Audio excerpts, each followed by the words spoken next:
to this fresh module of the Agency Blueprint. Today, we're diving deep into owning the game with your e-com agency. You might have heard about monopolies, right? But let's break down how we make that a reality in the agency world. And why is it essential for us to step up in this space? That's the journey we're on today in this module. So let's not waste any more time and dive in. First up on the list, we're going to talk about why choose an e-commerce marketing agency? Why go with this business model over the usual way agencies operate? And if you're unfamiliar with the standard agency flow, why is this model next level? Second thing we're touching on, how to rise above saturation and how to outplay those other players in the game. Look, the key here is that monopoly agency mindset, how we're about to move with that, how we're going to harness that monopoly agency thinking to rise above the saturation. And the last piece we're breaking down, zeroing in on that sub-niche. Let's get it. So, why an e-commerce marketing agency? First thing you got to get is traditionally, when we talk about a social media marketing agency, and I get it, some of y'all might already be hip to this, but the old school way focused primarily on local businesses. You'd pull up to your local dentist, that spot you grab lunch, or the place you get a fresh cut, and pitch them on social media marketing. It was a solid move and it had its moment. But there are some hiccups with rolling like that in the business. I ain't saying it's a total miss, but there are some challenges when you're trying to lay out clear returns, especially when our focus is on leads. With leads, I don't want to get too deep into the weeds or overcomplicate things. But remember, a lead ain't the same as a customer. A lead is someone showing they might spend with you, showing some interest in handing over that cash. But it's just like someone stepping into the spot. Like, if I'm pushing ads for a restaurant, I'm putting money down for those leads. A lead's like getting someone to step into that restaurant, and the hope is they're going to drop some cash there. It's like with a dentist, I might get someone to step in, maybe for a complimentary teeth cleaning, and the game plan is my client will upsell them. Be it teeth whitening, retainers, or whatever they've got on deck, that's the breakdown of what a lead is. But the twist is, a lead doesn't straight up translate to cash in hand. Yeah, there's a value to that lead, but you can't pinpoint and say exactly how much paper that's bringing in. And on top of that, you're banking on your client to secure the bag and lock down those leads you're serving up. So it's not rare for them to point fingers and be like, nah, it's on you, claiming the leads are soft, because they couldn't seal the deal, So they put it on your leads rather than peeping that they might be the snag in the whole operation. Now, when we pivot to the e-com agency blueprint, the script flips. The main reason? The return on investment is clear as day. The KPI we're targeting, and by KPI, I mean the yardstick, Our measure of success is that purchase. The main KPI we're eyeing is that purchase conversion value. It's straight up, clear-cut how much dough we've stacked for them. And that's real, just to paint you a picture. So picture it. We got all these columns laid out. Website purchases, customer buys, the whole purchase conversion value for the website, and all that jazz. And it's right there in black and white. Website purchase conversion is hitting 40K, as in 40,666 pounds. Clear numbers, no ambiguity. Break it down even more. You're looking at a cost per purchase of 14 pounds, straight up. Website ROAS, that's sitting at 4.78. So you can lay it out for them clear cut. How much we put in their pockets, what we shelled out, and the exact return on that ad spend, ROAS, that's return on ad spend. And what's that return looking like? See, that's the beauty of it. When they see those killer results, you're the one behind it. But if the results are lacking, it's on you too. It's a double-edged sword, but it gives you real control in the game. Don't let that intimidate you. Flip that into your strength. Some folks might hit you with, yo, e-commerce is just tougher. Nah, that's not the case, It really ain't. Because when you're holding the reins on your value, that means you're in it for the long run. If you're putting cash in your client's pocket and they wake up feeling some type of way, you can hit them with the facts. Like, look, we're investing this much for you, stacking this much for you. If they're about it, cool. If not, they can walk. If not, we're out. It's giving you that leverage, that confidence in what you're offering, because you're delivering them real, measurable gains. And here's the last thing. For local joints, be it a restaurant or a gym, it's not do or die for them to push ads online. And the reason for that? They got different avenues bringing them traffic, different channels funneling in potential patrons. Like, someone's just strolling by, catches a glimpse of the restaurant, and thinks, all right, that place looks smooth. They might think, let's check it out. Maybe someone's searching up restaurants in the area or hitting up TripAdvisor asking, what's popping around here? Word of mouth plays its part too, and the list keeps rolling. Or say you just moved to a new spot and you're on the hunt for gyms. You ain't gonna be scoping out a gym like 40 kilometers out of your way, right? So these local spots have their own channels pulling people in. But with e-commerce, the script's a bit flipped. Their bread and butter, when it comes to traffic and customers, is leaning heavy on that online advertising. And if they ain't executing on that front, it's gonna hit the growth of their business hard.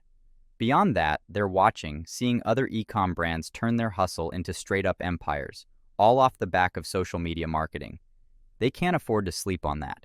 So they're always peeping these wild success stories, and it hits them.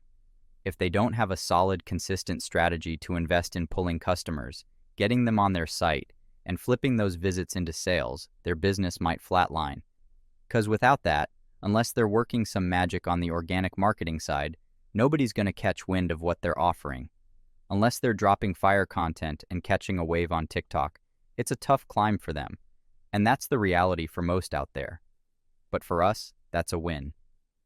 Because on top of everything, we're not boxed in by any geography. We're playing on a global scale. E-commerce business heads get that, because that's the terrain they're moving into, you know?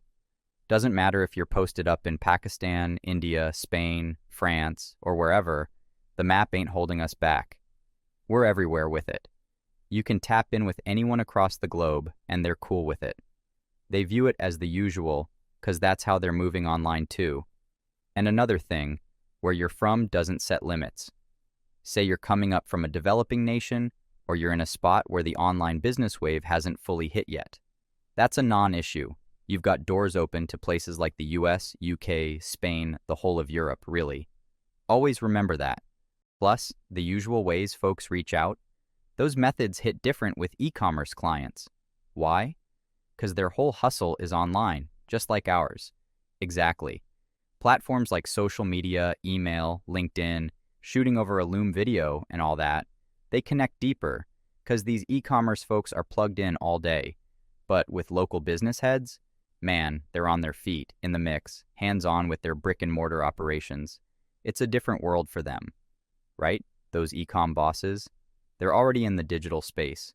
Their whole empire runs online. Their moves are made online. So when you come at them with social media, DMs, emails, LinkedIn, it resonates. Another thing, most of these e-com folks by this point, they've rolled the dice on someone online, brought them on board without even a face-to-face. That's just how they move. Whether they're linking up with a virtual assistant, partnering with an agency, or bringing in a new team player, a lot of their squad, especially in this era where the home office is the new norm, you know? With Zoom and all these platforms taking the front seat, a big chunk of their operation is digital. They're all in on that online wave. Lastly, we've got that demo call and those strategy sessions. I'll get into that in the bonus section of this program.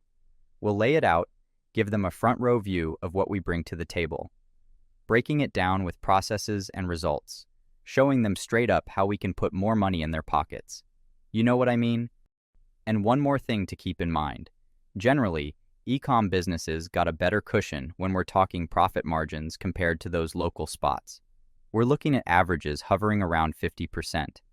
And there are some sectors in e-com like cosmetics or supplements where those margins, man, they're sky high. Just some food for thought. With those fatter margins, they got more room to double down on what's making them money, like online ads. That's more growth for them and in turn for our agency. Straight up. And the bottom line? Business owners, they get a kick out of seeing their money work for them, multiplying. It's like music to their ears, you feel. They get a clear picture of the paper we're bringing in for them. Being straight up and transparent, we can show them the receipts, like, look, this is the cash flow we're generating for you. And that's the wave with this new direction, the e-com marketing agency style. It's a whole new game, and we're here to play it right. If you weren't already tuned in, that's the motive behind this model, and trust, it's got massive potential. But now, let's shift gears a bit. If we're stepping into this scene, how are we going to stand out? How are we going to outpace the competition, especially when some of them been in the game? Let's dive into that. First off, you got to grasp this concept of the echo chamber effect. See, social media algorithms, they're deepening that. With all this information flooding in, it's like we're losing sight of the real scale of people's views or movements. For a lot of folks out there, things like social media, marketing, and e-commerce, they're still fresh, maybe even completely new. But it feels like everyone's on it and trying to dive in. Why? Because social media has this way of feeding you more of what you've already seen. If you dive into that agency model before you know it, that's all you're going to hear about. Everywhere you look, it's about the agency model in that online space. Makes it seem like that's all anyone's on. Look, first things first about saturation. I'm going to put you on to how to break through real saturation, all right? But more than that, we got to adjust how you think about it. A lot of folks out there, they think it's more saturated than it really is. So that's the first thing I wanted to touch on. If you're looking to break free from this echo chamber vibe, and if it's been weighing on you or holding you back in this space, you got to approach it with a fresh perspective. You think it's too packed out there? Feeling like everyone's doing it? Man, take a moment. Go have a drink with some old buddies from school or work, maybe your folks or some family. Start talking about EMA or e-commerce marketing. Most of them probably won't even know what's up with that whole scene. In most situations, you'll be the one with all the knowledge. Remember that. And to paint a picture for you, think about how vast the world is. There's so much out there. You might link up with one of those friends I talked about, and he's deep into investment banking. Then you got another buddy all about law, another one's saving lives in medicine, you know? There's art, engineering, building stuff, marketing, the world's vast, everyone's on their own path. Let's say we're talking about the big picture, the world's interests, and what people are really vibing with. We might see ourselves in the marketing lane, right? But even within that vast world of marketing, social media marketing, it's just a piece of it, man. Just a slice of the whole pie. Inside the realm of social media marketing, the whole social media marketing agency game, that's just a fraction, man. And when you narrow it down to that social media marketing agency space, you gotta think, who's really stepping up? Who's out there making moves? You gotta ask, who's really out here grinding?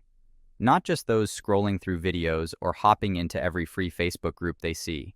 Who's actually putting in that work? And from that crew, who's got the right blueprint? Who's put their money and heart into bettering themselves? It's all about separating the talkers from the doers. Just a handful. Out of all those with the right blueprint, who's really pushing forward, making things happen? Not many, right? And on top of that, we're not even deep in that social media marketing agency lane. That's the thing. We're in a niche inside a niche, you know? Even fresher territory, the e-commerce marketing agency scene. Everything I just broke down still holds true. So while SMA is already its own pocket, the e-commerce marketing agency, it's even more unique, even tighter, because we're nested within this whole e-commerce vibe. So when you really break it down, our spot in the grand scheme of things, it's minuscule compared to these global interests, like the giants of finance, law, and medicine, that feeling you get from social media, like everyone's in the know and why aren't more people jumping on it. It's all 'cause of that echo chamber messing with our perception. Truth is, in the grand universe of things, we're just a tiny dot when it comes to awareness about this business model. But with that being said, man, it's crucial for us to find that unique edge, you know? To stand out from those who are actually playing in this field. We gotta make our mark, differentiate ourselves from the crowd. We're not here to be another face in the crowd, competing with every other player, not even one agency. By carving our own lane, that's how we'll see explosive growth, moving faster and rising higher than anyone else in the game. Competition is for losers. I resonate heavy with that phrase. It's all about this idea I picked up from Peter Thiel. Dude's levels above me in experience, co-founded PayPal and all. What he's putting down is that a legit company isn't just about creating value. It's also about holding on to a piece of that value they bring to the table. One of the gems he drops is about how the real game-changing companies, they start by zoning in on a super specific niche. They dive deep, and in that space, they aim to dominate, to become the only big player, like a monopoly. It's all about being the king of your own castle, ruling your own territory for those not in the know, a monopoly. And you can look this up if you want the textbook definition. But it's basically a business that's got the game on lock, overshadowing any competition. They've got a major slice of the market pie, holding it down stronger than anyone else in their lane. He breaks it down into these two distinct types, monopolies and those in perfect competition. The way it plays out, monopolies come out on top, big time, while those companies in perfect competition. They're left scrambling. We take this knowledge and fit it right into our agency model perspective. Here's the thing about monopolies. They're solid, built for the long run. They're not constantly looking over their shoulder, because competition is slim to none. Plus, they're rolling with more capital, right? Now, on the flip side, you got these perfect competition businesses. They're all pushing the same product, no unique flavor. They can't even set their own price because everyone's peddling the same deal. Man, they just go head to head, dropping those prices, trying to one-up each other. Neither of them really dominates because they ain't got that special, something to stand out. Their customers are hip to the game. They know what's being sold and what everyone else is charging. At the end of the day, they ain't really cashing in. You feel me? These agencies, they ain't embracing that monopoly vibe I'm about to put you on. We trying to build something that really stands out, that can rise above all that chatter. We ain't trying to be just another Facebook ads agency doing the same thing for e-commerce clients. If that's the move, then join the line, because there's 100 others doing the same thing, you know? We're out here trying to get results quick, and doing the same old won't get us there. It's wild when you think about it. Look at these real-life monopolies out here. They're holding down like 66% of the search game. Amazon? They got almost half the e-commerce scene with a 49% share. And Microsoft? They're running the Office suite world with a crazy 87.5% share. When you're talking about those perfect competition markets, it paints a picture. You feel me? Look at hospitality, agriculture, the airline game. Brands in these spaces, they struggle to really take over and blow up on a big scale because everyone's just battling over prices. It's tough out there.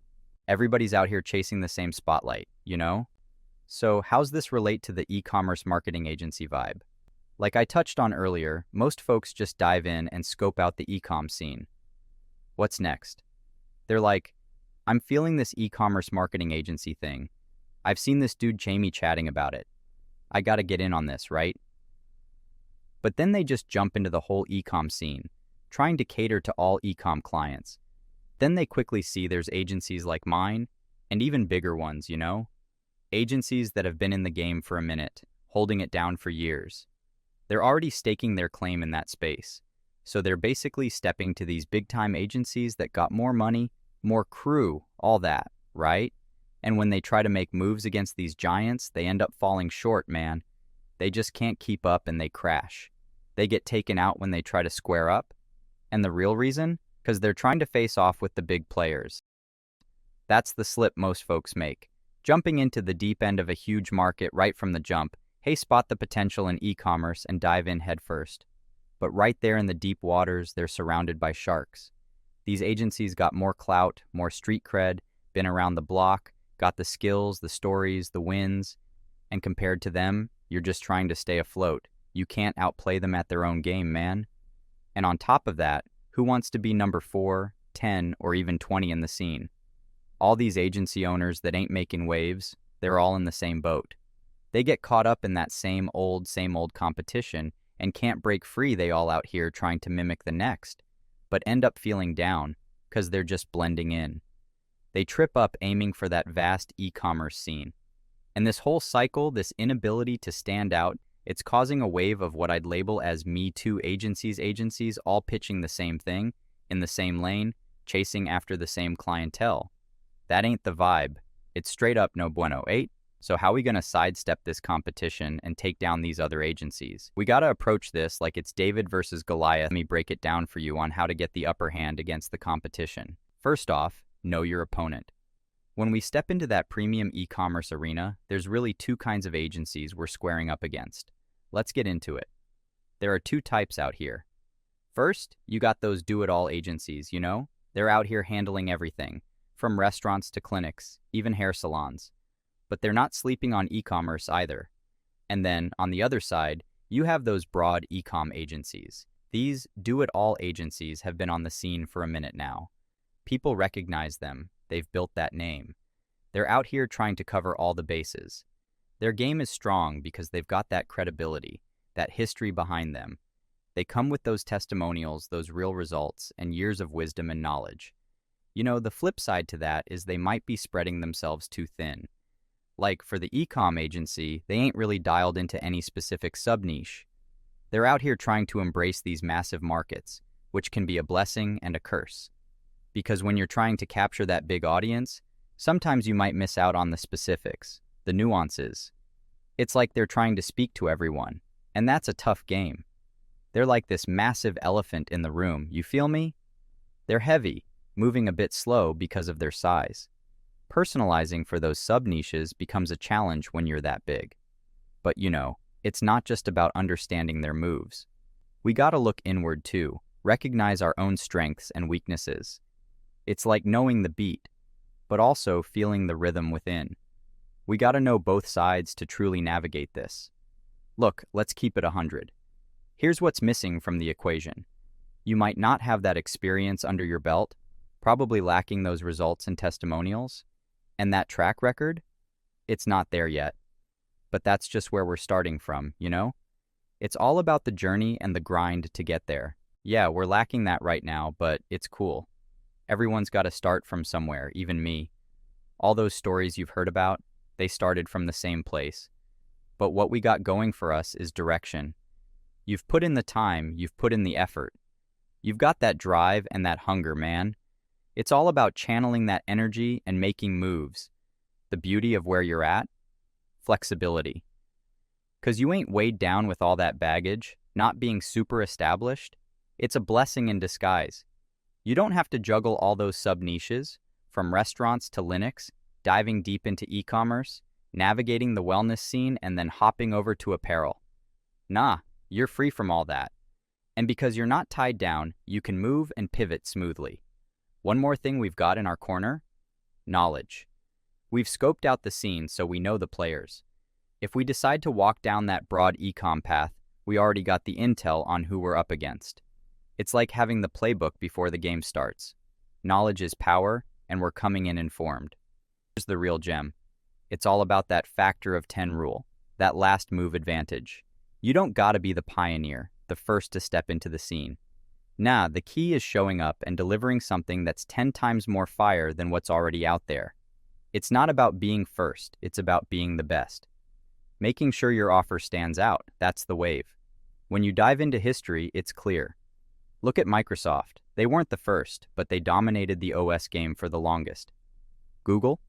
There were plenty of search engines before, but now when you think search, it's all Google. And Facebook, if it ends up being the last name in social media, that's major value right there. It's not always about that first move. Sometimes it's about that lasting impact. Making sure you're the name people remember, that's the key. We gotta balance the scales with what we bring to the table, acknowledging our ups and downs and theirs too. But we gotta bring something to the game that's on a whole different level, you know? Something so fire they can't even step to us and we're in our own lane. What's the move? A niche agency, right? This is the wave I've been on. This is how we elevate without even breaking a sweat. It's the simplest play to outdo these established e-commerce spots from jump, without showcasing past work, without having those testimonials, without even having that experience under our belt. It's all about positioning ourselves in that unique space. That's the blueprint right there. As a niche agency, we zone in, real specific, real deep. We dial into that particular space, and those 1 to 3 clients we bring on board, they're going to be right from that niche. Listen up. In this e-commerce world, you've got 2 main lanes: the product-focused niches and what I like to call behavioral niches. Now, with these product niches, what sets them apart is they're all about one type of product, like tech, for example. If they're in the tech lane, they're pushing tech gear. If they're in that fashion zone, they're all about the fits, right? But when we're talking behavioral niches, it's deeper than that. It's about the ethos, the values they represent. Like if they're on that sustainable wave, that's the whole vibe they're pushing. So it might be sustainable fits, sustainable wellness vibes, or even sustainable beauty essentials. But the core, the heart of it, is that shared value system. Those are the avenues, the paths you can choose to dive into when you're picking out that sub-niche. So the key is to lock into just one of those niches. By doing that, we'll get ahead in the game real fast. Think about it. How many agencies you know that are truly dialed into, let's say, the sustainable e-com space? Not many, right? That's where the advantage comes in. My dude started out focusing on outdoor rec brands. That's a niche lane, real specific. How many agencies you think are really zoned into just serving those outdoor rec brands? Barely any. I'd even wager none, you know? That's how my boy made his mark. I'm gonna break down the perks of this approach, but first, get this. With product-based niches, the major thing linking these brands is the product they're pushing. With those product-driven niches, there's a level of consistency. You know what you're getting into because it revolves around that same product. But the downside? Maybe it lacks a bit in the story, the feels. Now, on the other hand, when we talk about these behavioral niches, it's all about that shared ethos, values, and what they stand for. There's a lot more heart in it. Makes it simpler to vibe with them, weave a compelling narrative, and really tap into something more profound. On the flip side, with behavioral niches, there's a bit more blending with other sub-niches. Service predictability might not always be on point, but whatever path you choose, it's all good. Every lane has its own flavor, but they all bring results. I'm going to guide you on how to lock into that perfect sub-niche. But before we dive deep, there are a couple of benefits I want you to marinate on. And by now, you've probably caught on that I'm not just about laying out the blueprint straight up. I like to give it context. For sure, I'll break down the how-to, but I always make sure to dive into the why behind it. It just makes the whole vision clearer, you know? And here's the thing to remember. There's value in specialization. People are willing to invest in that expertise. Everyone feels they're one of a kind, and they want that recognition. They want you to really get them on a deeper level. Like, picture this. You got some pain in your shoulder. Think about it. You've got two choices in front of you. One, you hit up the general doc. He's seen like 10,000 people throughout his career. Impressive, right? But out of those, maybe only 10 came through with shoulder issues. Now, your other option? The doc who's dialed into just shoulder problems. He might have only seen 100 patients in total, but each one came to him for that shoulder expertise. Which one you leaning towards? Out of those 100, every single one was about shoulder issues. So, given the choice, who you rolling with? My bet is you're leaning towards the shoulder expert, right? Because at the end of the day, we all gravitate towards that specialized touch. People are willing to shell out more for that tailored expertise. And decisions? Made in a heartbeat. Like, imagine you're heading up an apparel brand. You see someone dialed in exclusively to apparel. It's like, that's my person. They get the vibe, they understand the grind. If someone's zoned into what I'm about, I'm naturally drawn to them. And if we play our cards right, which trust, I'm going to show you how in this program they'll pick us every time. Especially over those general e-commerce spots. They might dabble in apparel, but they're also juggling a million other things. This other crew, they ain't living and breathing the scene like our guy is. It's the difference between someone who's got their finger on the pulse and someone who's just skimming the surface. If you're deep in it, you know the competition, you understand the landscape, because that's all you're dialed into. It's a whole different level of understanding. If you're all in on that apparel and fashion wave, then you're the name that pops up when folks think of that lane. You become the main player, the authority in that world. There's this thing called in-group, out-group bias. What it boils down to is people naturally lean towards those they see as part of their in-group, those they vibe with, over those they view as outsiders. By zeroing in, you get that deep insight. You're up to speed on who they're up against, the strategies that cash in, the lingo they're speaking, what gets them hyped, and what's stressing them out. It's like having the playbook to their world, because you're so tapped in. That's how you connect on a real level. Knowing the ins and outs of Facebook ads is key, no doubt. But the real gem? That deep understanding of their world, their hustle. Because that's their everyday.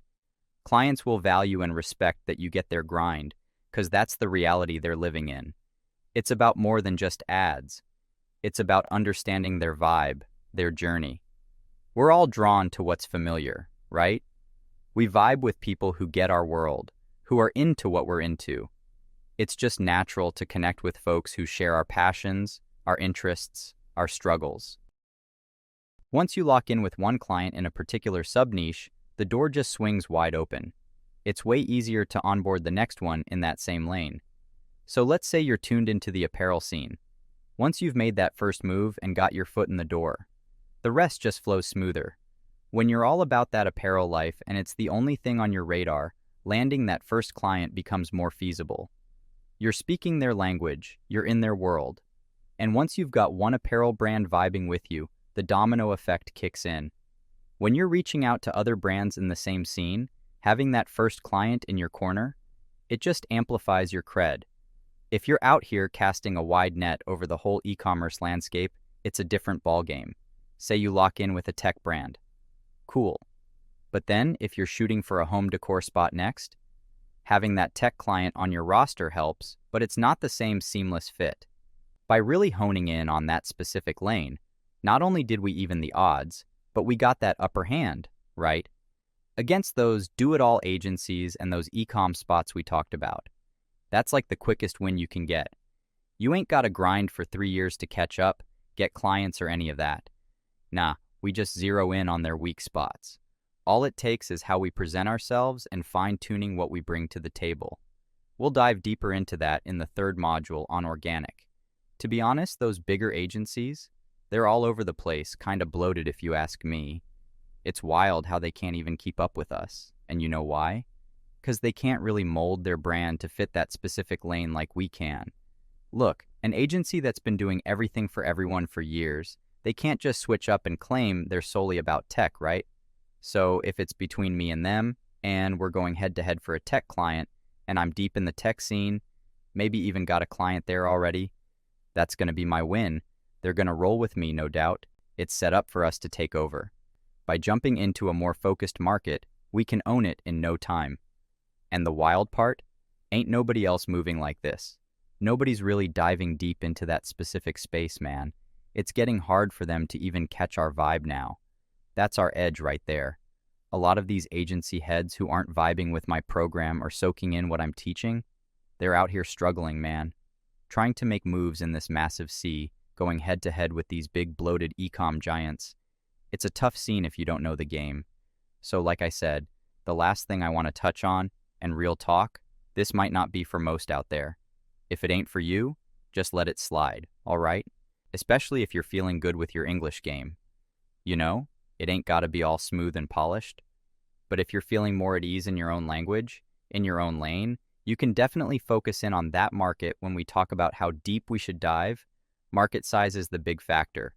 One of the real perks of e-commerce is we can get into the global game. But if you want to zero in on a particular country for language reasons, although if you can understand what I'm saying, that's probably not the case.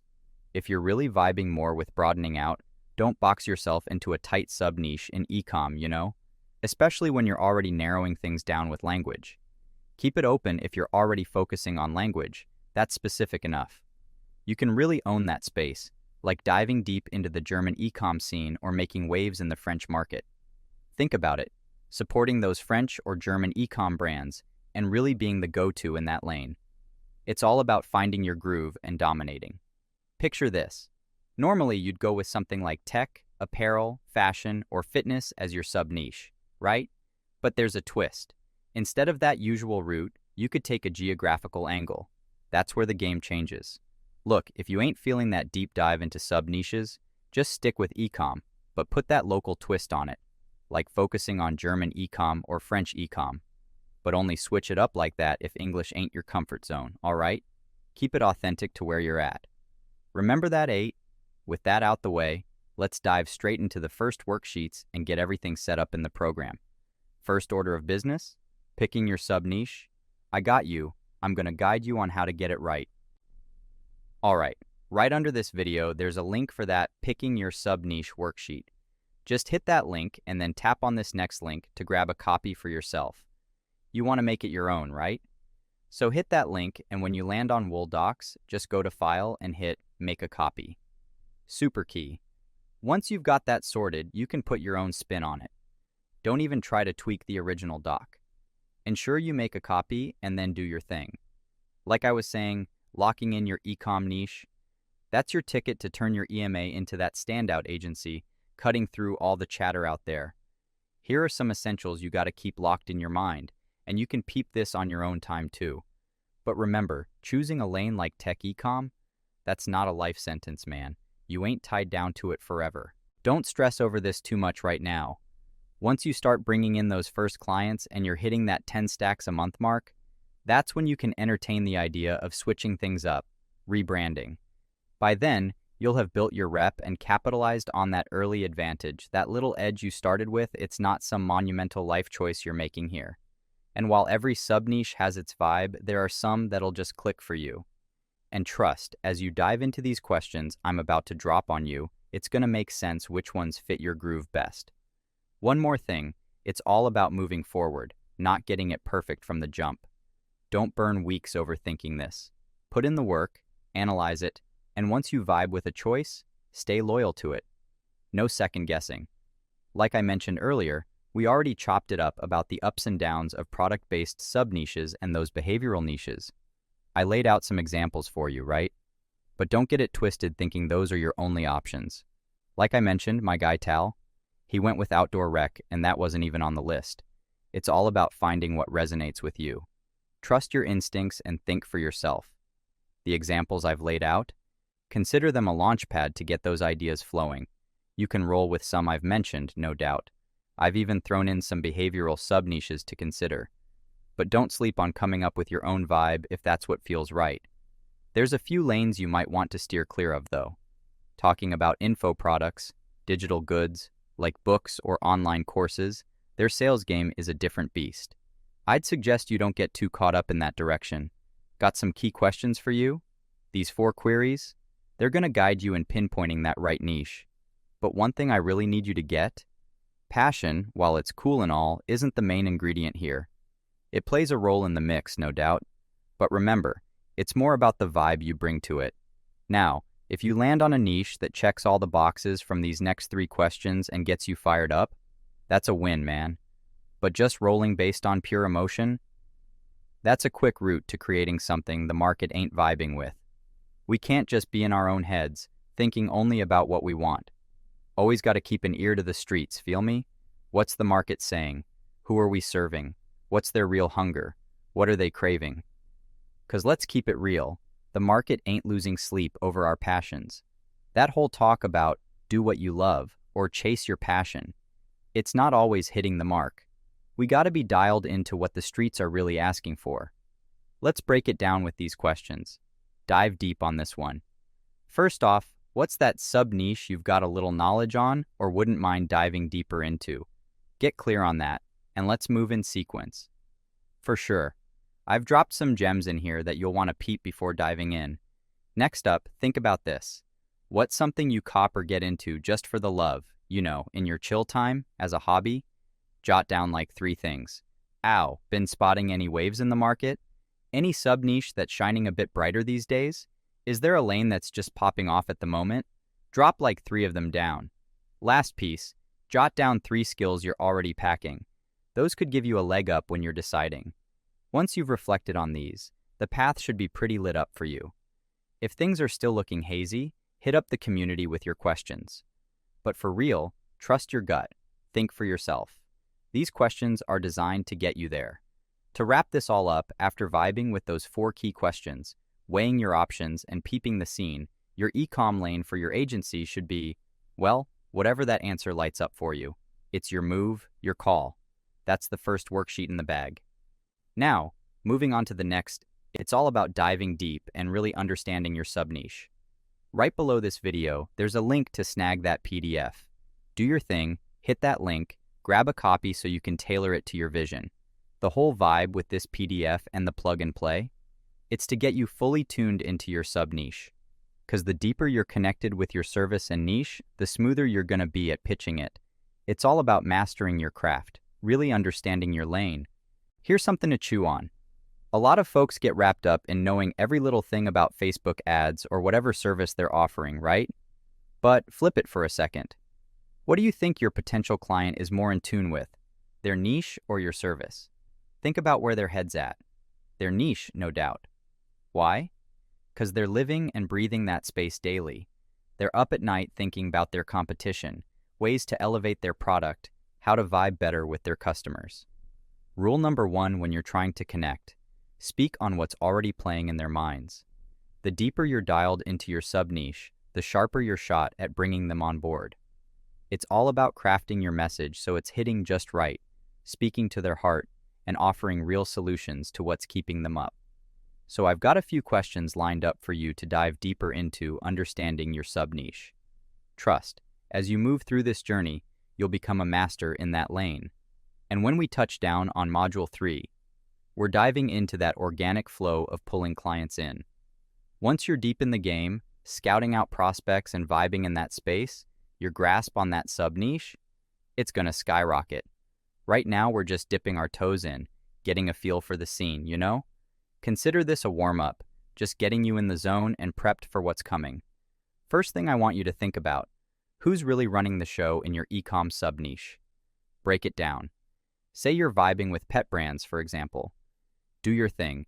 Dig in and figure out who's really leading the pack in the pet world right now.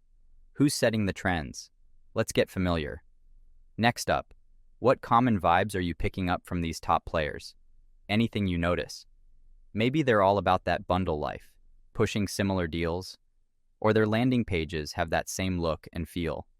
Even down to the colors they're rocking. What's resonating with the crowd? Let's decode their moves. Maybe there's a pattern on their Instagram, like they're vibing with a certain style of photos, right?